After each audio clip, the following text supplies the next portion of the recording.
the Auburn Blitz Podcast, your direct source for all Auburn all the time with Brett Pritchard, Faith Richardson, and Randy Lee.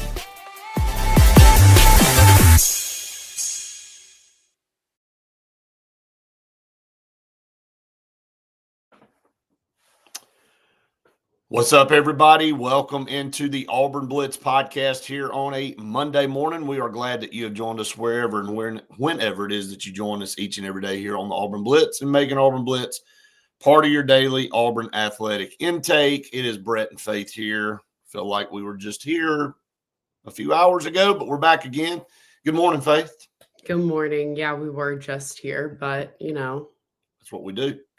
That's exactly what we do. And again, we appreciate all of you that have tuned us in the last couple of shows, Saturday night and then yesterday afternoon. We knew that that we would probably be going live yesterday, and we did because of the obviously Hugh Freeze being shown the door. So that's what we're going to talk about this morning some more. There is a basketball game, believe it or not, today. So we may or may not get to that. I mean, they're playing Bethune-Cookman, but it is the first official game of Stephen Pearl's head coaching career at Auburn. So imagine being a new head coach at Auburn for basketball. And, Auburn basketball has just exploded over the last couple of years under your father, and now you're the head coach, and it's just getting put aside because of Auburn's football program and the head coach getting fired there and all of that. Gotta be a rough way to start. Nothing more Auburn than to take the shine off the new head basketball coach in that storyline with a football fire. So, and then you head into a press conference today that you and I will be at with DJ Durkin. And John Cohen. Yep, man, John Cohen. And guess what? No other information for the rest of the week. We don't know what the schedule's like. I know we told everybody that we would release that. There is nothing to release because the press conference was all that was on the email, and so we'll find out more probably today, I would assume. It's DJ Durkin's show now, so he'll determine who goes to practice, who gets in practice, how much you see, all that stuff. You know what? He may have a philosophy and go, I don't want anybody here. I don't want anybody coming in anymore. There's been coaches in the past that have done that. So if that's the case, then obviously we won't be there either. But we'll have to wait and see. And there'll be opportunities to talk to DJ Durkin today. I'm assuming they'll allow us to ask some questions. Yeah. I would think. So, but, it's his ship now. For how long it's his ship, at least for 3 games for the rest of this season, which is kind of wild that we have navigated our way to this point already. And there's just a lot that I want to dive into and kind of get your thoughts on. I know you got some questions and some things that you want to pose to people out there, but I want to start with the firing and how this happened. This did not happen because this was not a bad split. Let me just say that. This coach was not doing his job from a standpoint of, not recruiting like a Brian Harsin and all the nefarious things and the rumors that were going on with Brian Harsin and all that kind of stuff. That was a bad ending, Right. And this was not. This was a simple case of he was hired to do a job and he couldn't do it. He just could not do it. He was hired to be an offensive guy, to bring more, to follow Gus Malzahn and follow what Brian Harsin couldn't do, and couldn't do it. He just could not get it done on the offensive side. As a matter of fact, as his roster got better, Faith, the production got worse, which was weird. Where else does that happen? Because if it's happening at Auburn, just makes sense.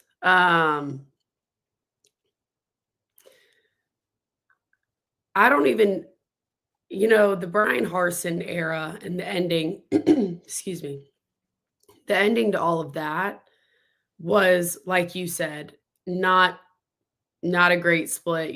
Brian Harsin still likes to have some sort of say when he's all the way across, the country, and the way that he still likes to bring Auburn into Oh, yeah. everything. You know, Coach Freeze and his family all said, he gave his entirety to this place, this program, everything like that. They loved the place. He did what he could. And I really don't think there is a shade that's really going to be thrown towards Coach Freeze. And the I don't only either. Huh? I don't either. I don't either. Yeah, the only type of shade I think some of the Auburn people are gonna be throwing towards him is the whole golfing situation. That, and you're right. And I think that's a very valid point to talk about because, when you look at it from a standpoint of you need the pressure coming into this season. And yes, JD, I'll get to your question. Yeah, I'm going to go through these comments, and again, we appreciate all of you so much. So don't feel like we're ignoring you. We're going to get to them, but the golf situation, you knew. Like if somebody told you, Faith, like when you were growing up and your parents told you, all right, you got to get your grade up and you better do better on this next test or else you ain't going anywhere and you ain't doing anything. And I mean it and blah, blah, blah. So you got two choices at that point. One, you can just keep going down the path that you're on and don't care, or you can go buckle down and say, look, I don't want all my privileges taken away from me. I better do good on the test. And I know that's a very elementary school example, but that's really about as simple as it was. I think if you didn't know going into year 3 that the expectations were you, and then going in with the schedule you have to be much better, and you weren't pouring everything, every ounce of everything. I know you got to have a life. I'm not saying you have to live like a cyborg in your office 23 out of 24 hours a day and run it like a dadgum insane asylum when you're coaches and not letting them have any freedom. But I'm saying that you would think I need to be outworking my opponents all the time. I need to be overly prepared. And that's not the vibe anybody got. If anything, it was the complete opposite. We were all talking about, I can't believe he's out doing all this. And, does he not feel the urgency that everybody else feels? And he's kind of, oh, it's okay. We got it. We got it. It goes back, Faye, to what we've been talking about for 2 weeks now with all these buyouts. It was a guy with a nonchalant attitude, knowing he had $15 million in the bank. If he didn't perform, so be it. I'm just going to, and look, it may not be the way he felt, but it's the way it appeared. And a lot of times perception is reality. And he now doesn't have a mic to go in there and fight that stereotype, right or wrong. But that's the truth. I mean, how many times did we bring that up in the summer? Like, cannot believe everybody's posting all this stuff about him playing golf all the time. And, why isn't he out doing this? And why is he, kind of make the bed you lay in. Yeah, there's no question about that. And let's break it down to just the point of during the season, during SEC play, you're going out and still playing golf. Let's simplify it just to that. Instead of and fully admitting to us, the press, that you have to break down the film on Monday instead of, I'm going to do it tonight before I leave because I want to see where we went wrong. It's, let me wait till Monday. I got to go to church in the morning and then go play golf after. The urgency wasn't there. And he came in and he told us we got to do this and we got to do that every single week. It was the same. It was like on repeat. It was the same exact answers for 6 weeks of, we're getting close. There's a few mistakes. I'm taking responsibility, but that's the thing. We weren't getting close. We were getting worse. If you're getting close, you're scoring points against Kentucky. and you are blowing them out. That's where I would see, hey, all right, Auburn was able to score some points. They really were getting somewhere. You and I said that if you are a program going in the right direction, coming off a win on the road, you come into Jordan-Hare, and I kind of said it tongue in cheek, thinking, "Oh, we got this in the bag." I'll be honest, I truly felt like that. I didn't think this was anything to worry about, and you did the complete opposite. You couldn't score a touchdown. You couldn't have scored a point if your defense didn't pick a pass off that was I'm talking about one of the worst throws of the night by anybody, by Boley. You don't score any points at all. Like, you went in against the worst defense in the league, basically, and could not score a touchdown.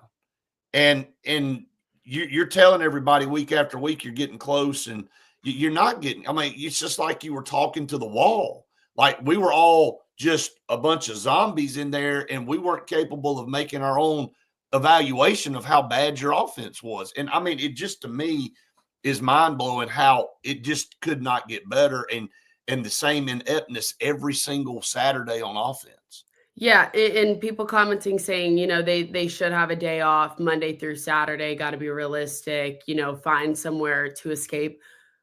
I would love to do that too, Brett. Don't you think that yesterday you and I were actually having a life on a Sunday, but we still, with these kind of things, you and I almost every Sunday are still working too.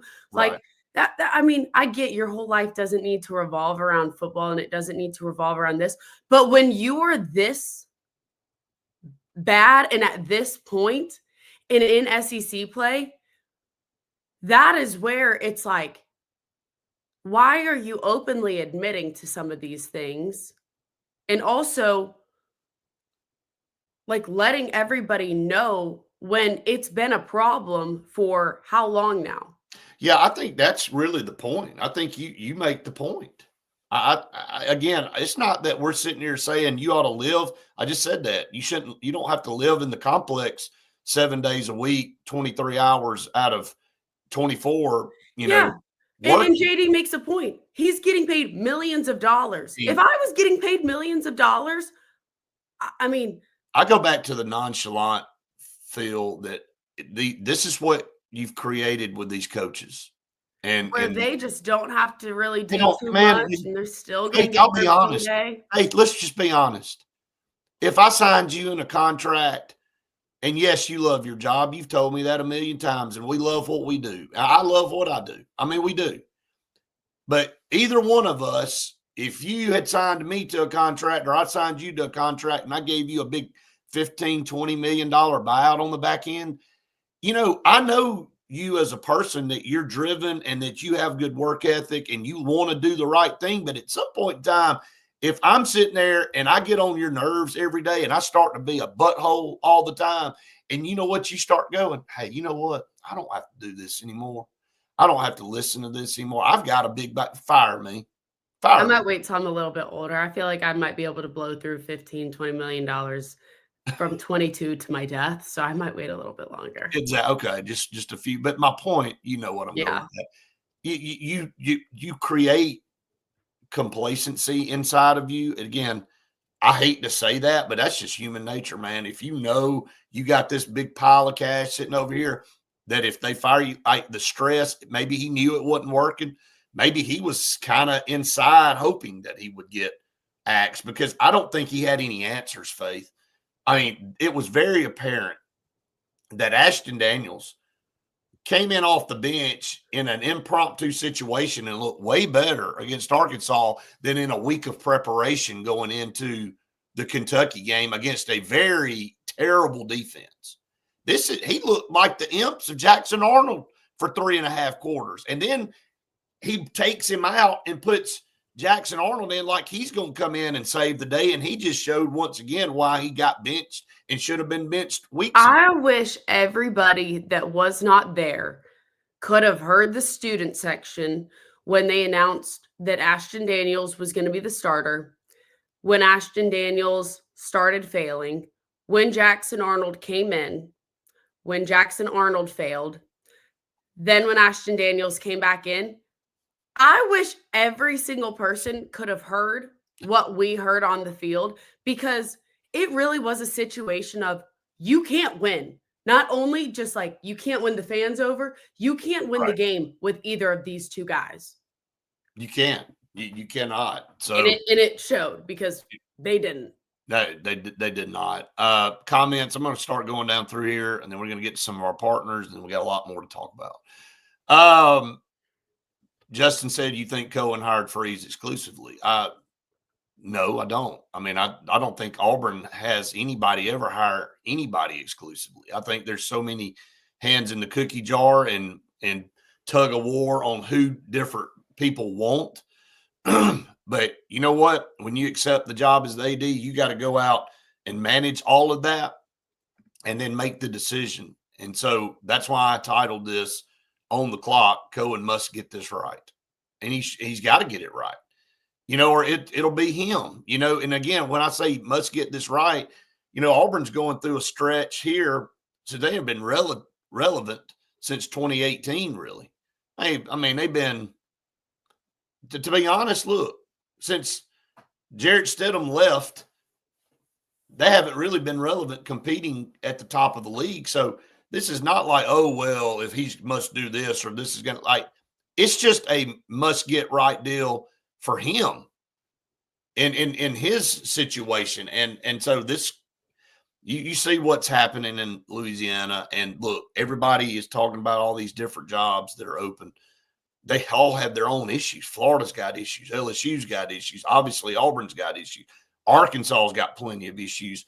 There is no perfect job out there. So that's why I think if you can get your crap together and you can go put a deal together, you can probably go out and be as competitive as anybody with any candidate that you want. Now, whether they come or not is one thing. But I think you're in the mix with everybody. Everybody's like, well, you don't want to jump in all this.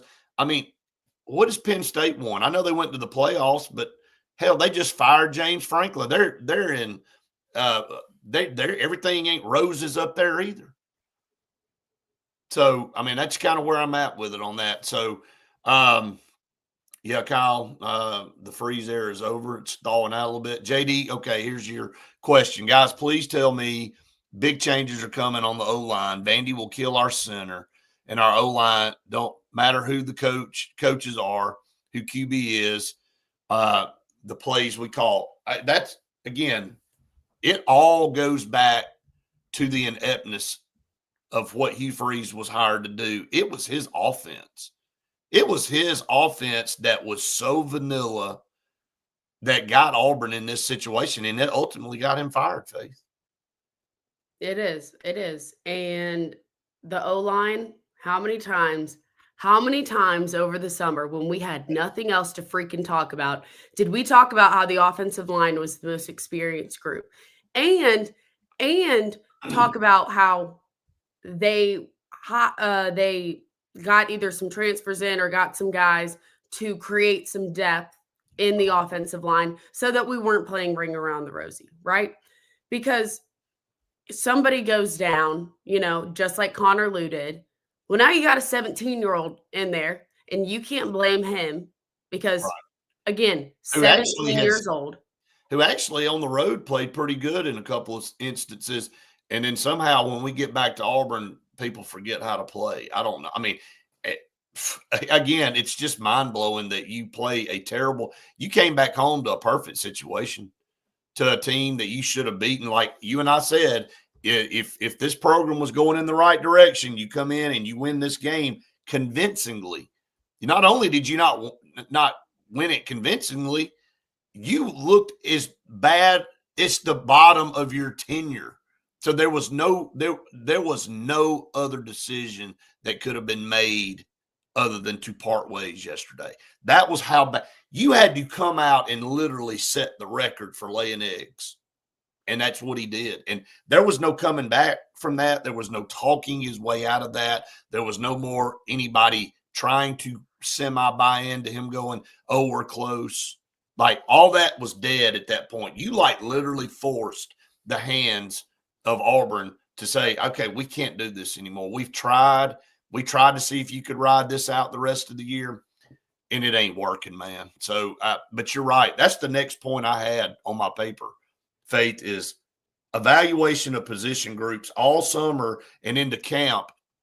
You and I and everybody else, Jason and Kyle and everybody that we talked to saw the same exact thing. We all said the same stuff. And then we all had our friends come up to us after the Baylor game and go, what are y'all looking at? Have y'all been going to practice?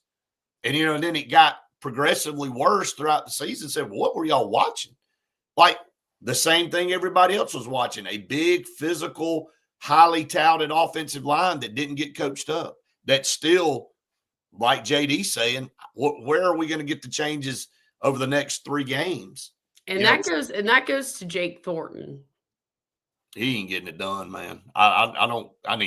People wanted to say, because he really was not over and involved in that group when we were at practice. Never hardly saw him go down there. So that's something that you can't blame Freeze over, that specific playing. Maybe you can blame Freeze that he knew it was a problem and he didn't do anything about it, or maybe he was trying to do something about it. I don't know, but obviously it doesn't matter anymore because he's not here. All right, let's go to some of our partners here on the program because we couldn't do it without them. We always start with Sensagreen. Sensagreen for air that's cool and clean this fall during dollar days. Call Sensagreen for major discounts on HVAC repairs and installs, plus insulation with Professor Greenbacks. Get HVAC smart at sensagreen.com through Thanksgiving with up to $100 off HVAC repairs, $500 off insulation work, and $1,500 off a new HVAC system.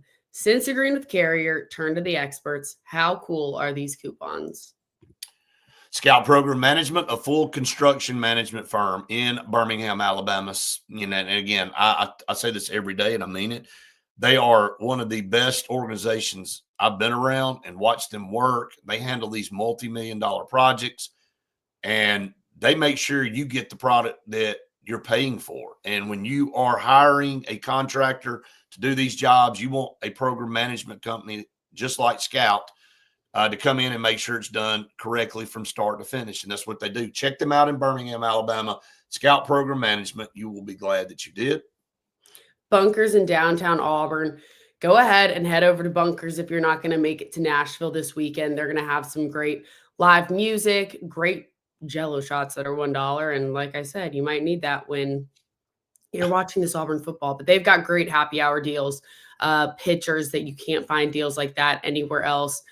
So head over to Bunkers, 50 parking spaces downtown. And I mean, it's the best place to go. We're going to be there on Wednesday. Yes. I'm so excited to go back there. It's been way too long. Figured you'd like that text last night that came through. Of course. Naturally. Going back to Bunkers. We'll be there Wednesday. So y'all come join us. Like if you're out and about, come join us at lunch on Wednesday. All right. Comments. All right. Kyle said the only chance we had to keep our talent was to bring in a new head coach and offensive coach staff. Look, I think he's right, Faith. We saw some comments from recruits yesterday. And this wasn't anybody going, well, I'm done. And I know Auburn had a guy flip yesterday to Memphis. He wasn't. And again, you don't know how that's going to end up and could come back. But bottom line is you didn't see a bunch of people coming, well, I'm done with Auburn. They got rid of you. I didn't see any of that. None of that. And I think you were at a position now. This offense was so bad. If you wanted to get any top recruits or maybe keep the guys you have on this roster that are very talented, you had to make a change because they were tired of playing in this. And then the guys that you're trying to recruit, if they're worth a darn, they don't want to come play in an offense that averages about 13 points a game in SEC play. I'm just going to be honest.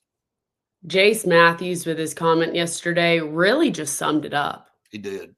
I like Freeze, but sometimes you got to get a change. He said, but whatever you got to do to make, is great for Auburn's what I'm for. And when we heard how quiet he was,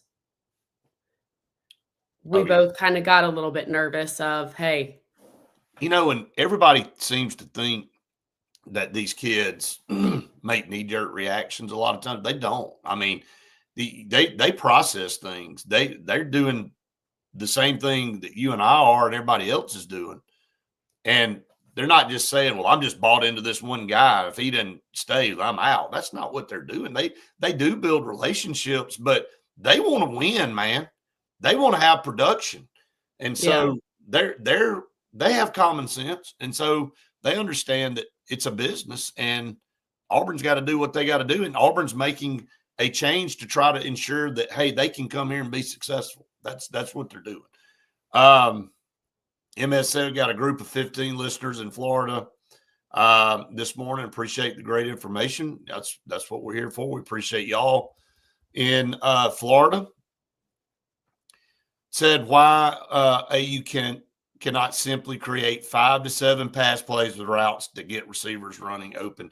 And I know everybody gets tired of this when you make a change. People go, well, you just need to simplify the all. Like it's not that easy. But here's what I think you can do if you're DJ Durkin and you're on the defensive side. Obviously, you're going to continue to do that, and you're going to hand responsibilities over, I'm assuming, to Derek Nix.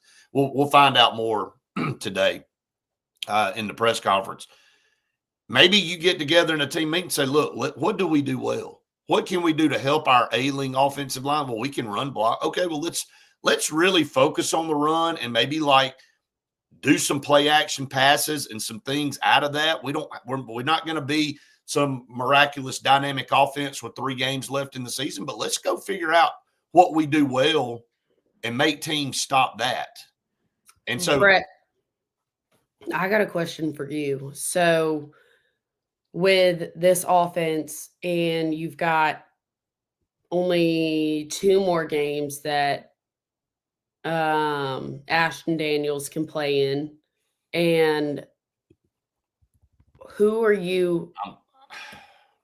what are you doing for that Mercer game? What are you doing? Let's take it a step further. What are you doing against Vanderbilt this weekend, if it's up to you? Man, I tell you right now, sitting where I'm at in the discussions and seeing what I saw Saturday, I don't know. I truly don't know who you go with in that Vanderbilt game at quarterback. I mean, literally. I know everyone in the chat, please chime in. What are you doing against Vanderbilt this weekend when it comes to that quarterback position of who are you trusting to run this offense? I know it was the offense Saturday night that had a lot to do with Ashton Daniels, not playing very well and the field position early. And I get all that, but the play calling still remained the play calling. And I don't know who you could run out there that could have helped that offense, but I didn't see anything that made me just go, man, we got to have him in there. But Jackson Arnold's obviously not the answer. I don't know, Faith. I don't, and what are we going to see? Or are we going to get to see anything at practice this week? Will we see a change in how practice is run and what guys are doing? A change like this can rejuvenate a team, because Lord knows it needed to be rejuvenated after what we saw running off the field Saturday night. I thought if they stick with Hugh Freeze after this, I looked at you and said, how do you even show back up to practice, with any type of motivation at all to go through the stuff the rest of the season? Yeah. How are you moving forward? And you make a really good point, because no one could have helped with how the offensive line was playing. And somebody else made a comment earlier about the receivers and how they were just running around, running into each other. And, that's what you saw. You and I did not even get to see the offense up close, but once, because we're always sitting on the end zone of wherever Auburn is driving towards. And the only time we got to see them up close was one time when they scored the field goal, okay, after the interception made by the defense. We did not see the offense at all. And let me tell everybody, because I had to go through them last night because I had the camera with me. Out of all, and you had a bunch of great pictures. By the way, over 1,500 pictures you snapped in that game. And like you said, no offensive pictures because, hell, they were so far away, you needed a telescopic lens to even get a picture. And if you took a picture, you wouldn't have taken a picture of anything anybody wanted to see because nothing happened. So the only pictures that I posted last night were your Elijah Melendez frame-by-frame interception, which was awesome. So everybody go check that out. I pulled the 4 or 5 pictures there and posted those because there was nothing else to post. And like you said, if it weren't for him, you wouldn't have had any offensive pictures. Zero. And then we get down there and can't get in the end zone to end up settling for a field goal with Alex McPherson. So that really kind of summed up the career of Hugh Freeze offensively. Your defense, once again, comes to your aid. They get a big turnover, and they set you up, and you still can't take advantage of it. So, yeah, it just is crazy. John said a 17-year-old center going up against multiple years experienced defensive line like feeding small animals to lions. I mean, it's the truth. And look, Kel Ellis has done a really good job, to this point to be in his situation he's been in, Faith. But you're really asking a lot of a guy, and we couldn't block up front in the middle of the interior. They were getting pressure, and they weren't even blitzing. Now, it was just straight defensive line pressure, and, it was breaking down, and Jason asked the question about max protect, and he kind of cut Jason off and said, well, we max protect on every third down. I wanted to say, well, that's dumb. That's even worse. I wouldn't have admitted that because obviously that didn't help either. So, I mean, sometimes in anger or to cut Jason off with that response was just diabolical. His face after, I think that was as if he weren't done already, like everybody else. I think he was kind of like, okay, like there ain't anything else for me to say or anything else to ask. And that happened to be the last thing that he ever asked him. So just like you parted the parting shots you had, the last question of the night, Faith, you ask it, and that was the last question he'll ever take as a coach. He may go somewhere else, but at Auburn, that was it. So, hang on, JD. I know you're kind of up in the comments, but JD just commented, Jackson Arnold can win the game with a change of O-line. Give him time. I'm sick of hearing give him time. I'm sick of it. Jackson Arnold has had so much time in the pocket because he keeps getting sacked. Okay, I'm sick of hearing give him time there. I'm sick of hearing Coach Freeze have been saying, give them time, for so long now. I'm sick of it. My patience, the Lord has really been testing my patience this entire season. I am at my wit's end of my patience and every single thing. I can't give anybody time. It'll drive you crazy being told the same thing over and over and over and over and over. And it's just like, man, I am so tired of being told that and sick of it to where you want to go, I'm not going to not be professional, but I'm about to be belligerent. I'm about to lose my freaking mind and tell you what I really think. So, because I agree. Everyone's saying, Deuce would get killed by this with the O-line that is. And look, you bring up a point, not to cut you off, about Jackson Arnold. Yes, the offense sucked, but he has a problem that cannot be fixed. If the O-line can't protect him, guess what? He is going to hold on to that football because he has that mental block in his head that he's not able to release the football, whether or not there's an offensive line that is protecting him or not. So guess what? He's not the answer there because he can't release the ball. It's not like the offensive line has not been good, but at times they've been fine. And even in those times, he holds it way too long and ends up getting a sack. Offensive linemen can't hold their block much more than 3 or 4 seconds, man. That's why there's a clock that has to go off in your head. And the only thing Jackson Arnold can do, and he's good at it, to run the football. He is not reliable as a passer. And you cannot take sacks. Like, there were must situations in drives where you could not do this, and he did that. And it's like, well, that's not anything a coach can fix. He can't get it done on his own, and that's why he's not at Oklahoma anymore. And I know people have said, well, you can turn it around, you can get changed. But obviously, Oklahoma they said, well, we didn't want him to leave, but okay. And they've moved on, and John Mateer ain't been the quarterback I think everybody thought he was going to be, but he's been better than Jackson Arnold. And they're having a much better season. And again, we had them on the ropes at home. And yeah, you got some bad calls and all that, but crap, dude. I mean, there were times you overthrew. How many more shots can Auburn take? Seriously, you overthrew a wide open Cam Coleman. But when he has chances to make plays, he don't make them. James said they still have no clue how to pick up a defensive line stunt. And it showed Saturday. I mean, this is a terrible defense for Kentucky. That Faith, we went through the numbers.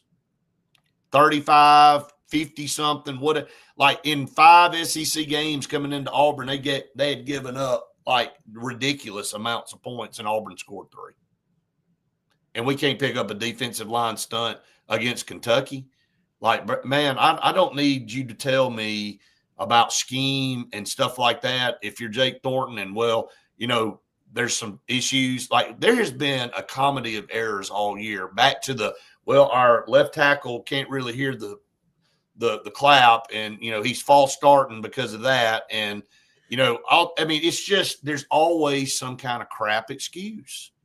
I mean, and it's like everybody's. How many more shots can Auburn take? You've got someone that can't hear. You've got the refs in the past. You've got already the play. How much more can we take? Probably my some patience more. is at its wit's end. Probably some more. So Michael said I'm weeks behind on the show, but I'm not sure what to think about the decision. I do know Saturday was as bad as it gets on offense. Yeah, I don't know that you had a choice, Michael. Like I said, not to continue to just beat a dead horse, but this is going to be the third. All right, so you had Malzahn, then you had Brian Harsin, and you had Hugh Freeze, and now you got an interim in DJ Durkin, which is 4 coaches. If he becomes the permanent coach, and I'm not saying he is, but if he did, he'll have 4. If he doesn't, that'll be 5 guys that have led this football program since 2020. And that will be, we're staring down the barrel of a losing season. Right dead Faith, another one. 5, Faith, seriously. Like, let's flash back to July.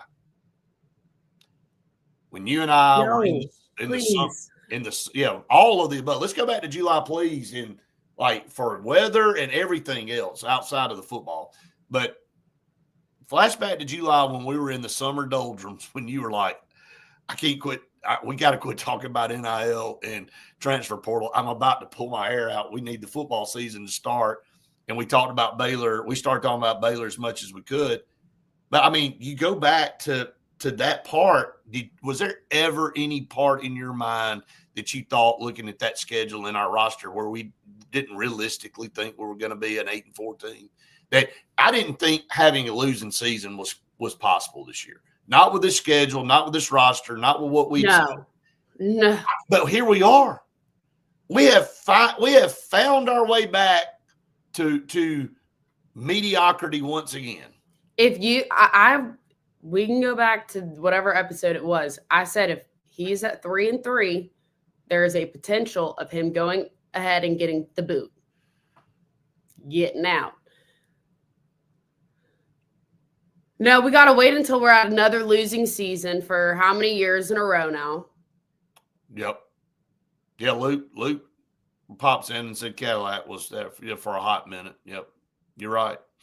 He did. He took over for the Brian Harsin debacle. So but anyway, that's kind of what it is. And so it all comes down to administration decisions. Hey, look, everything in the corporate world, everything in college football now, whatever it is, it comes down to decision. And the reflection should be directly on the people making decisions. You go out and choose these guys. Look, Luke's in here, and I know it's been a long time, but boy, they went through damn every mic under the sun. They couldn't get it right.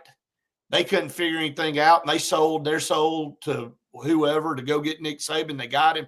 It changed their program back to where it currently sits right now. But they had one debacle administration decision after another.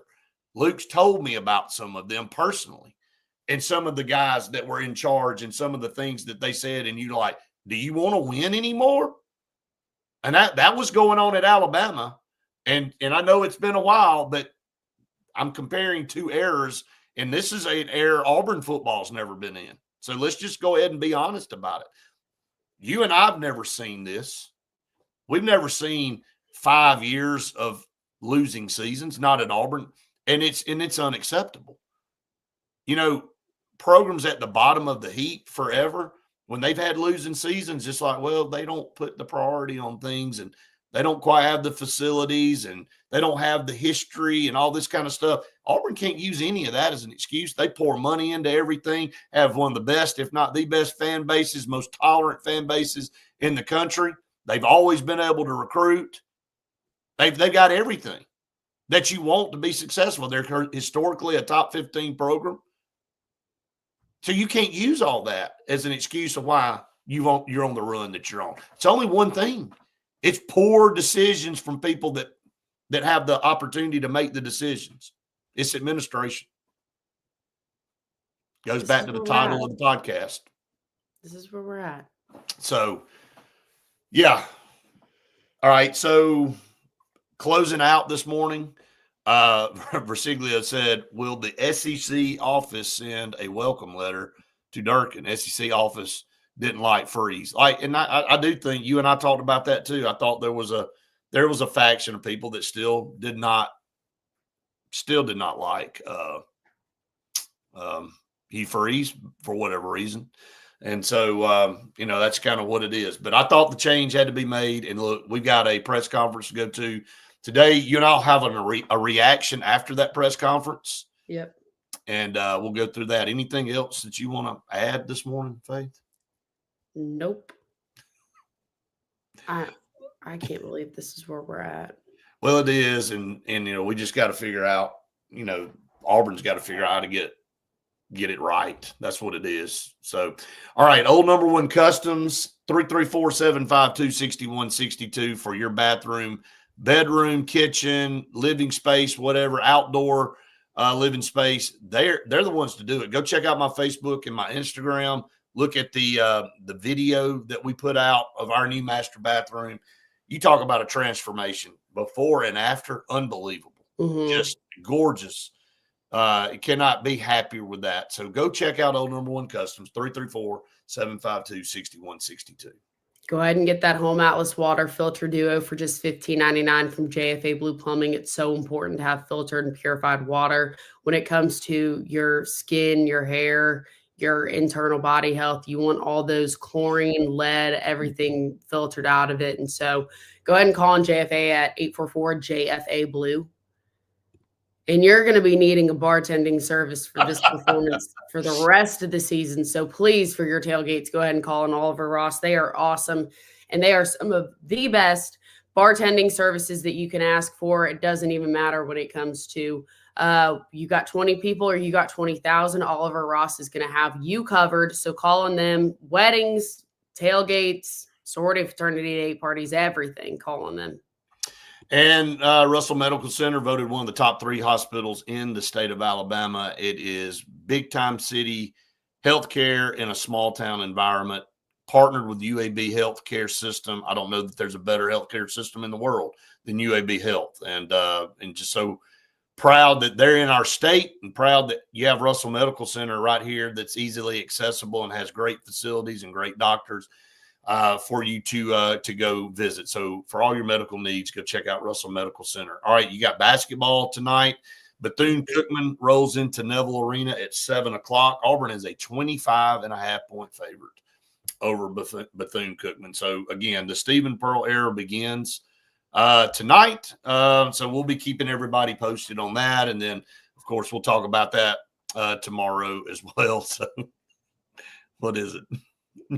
Just say the name one more time of who we're playing. Bethune-Cookman. What did I say it wrong or something? No. Well, you corrected yourself, but it sounded like you were about to say Buffoon? buffoon. Did I say buffoon, Cookman? I probably did say buffoon. No, you corrected yourself.